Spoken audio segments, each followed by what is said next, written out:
আচ্ছা, ঘুরতে আপনাদের কার, কার ভাল লাগে? আমার তো ঘুরতে অনেক ভাল লাগে। আমার তো ঘুরতে যাওয়ার কথা শুনলেই মন ভালো হয়ে যায়। আর সেটা যদি পরিবারের সবাইকে সাথে নিয়ে হয় তাইলে তো কোনো কথাই নাই। তো আজকে আমরা কোথাও ঘুরতে যাচ্ছি না, আমরা যাচ্ছি মূলত দাওয়াত খাইতে।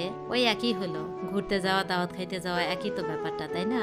দেখেন না, আমরা সবাই মিলে কত মজা করতে, করতে যাচ্ছিলাম। কিন্তু একটু প্যারাদায়ক সেটা হলো অনেক গরম ছিল। ওটা কোনো ব্যাপার না। পরিবারের সবাইকে সাথে নিয়ে ঘুরতে এইটুকু প্যারা তো সহ্য করাই যায় নাকি? তো আমাদের অটোটা এখানে একটু কিছুক্ষণের জন্য দাঁড়ালো। মেহমানের বাসায় যাচ্ছি আর মিষ্টি নিব না তা কি করে হয়? তো আমার ছেলেটা কিন্তু পুরাটা রাস্তায় ওর মামার কোলে করেই যায়। ও কিন্তু ওর মামার সঙ্গে ভালোই কমফোর্টেবল। কথা বলতে বলতে আমরা কিন্তু পৌঁছে গেছি সে আত্মীয়র বাসায়। আমরা আজকে আসছি মূলত আমার মেজো ভাইয়ের মামা শ্বশুরের বাসায় দাওয়াত খাইতে।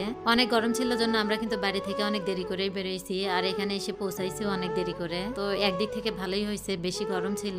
এখন আমরা যে ঘরটাতে বসে আছি এটা হচ্ছে আমার মেজো ভাইয়ের সেই মামা শ্বশুরের রুম। দেখেন রুমটা টিনের, অনেক ছোট্ট একটা রুম, কিন্তু এত জিনিসপত্র দিয়ে এত সুন্দর করে সাজাইছে যে দেখেই মনটা জুড়ে যাবে একদম। তো আসলে ঘর টিনের নাকি ইটের এটা বড় কথা না, আপনি কিভাবে পরিপাটি করে সাজাই গুছাই রাখবেন এটাই কিন্তু মেইন। এখন চলে আসছে সেই খাওয়া দাওয়ার পালা। মেহমান কিন্তু শুধু আমরাই না, ওনারা আরো ওনাদের আত্মীয় আছে তাদেরকেও ডাকছে। খাটের উপরে জায়গা হচ্ছিল না জন্য আবার মেঝেতেও তাদেরকে জায়গা করে দিছে। তো সবাই মিলে খাইতে বসছি, বেশ ভালোই লাগতেছিল।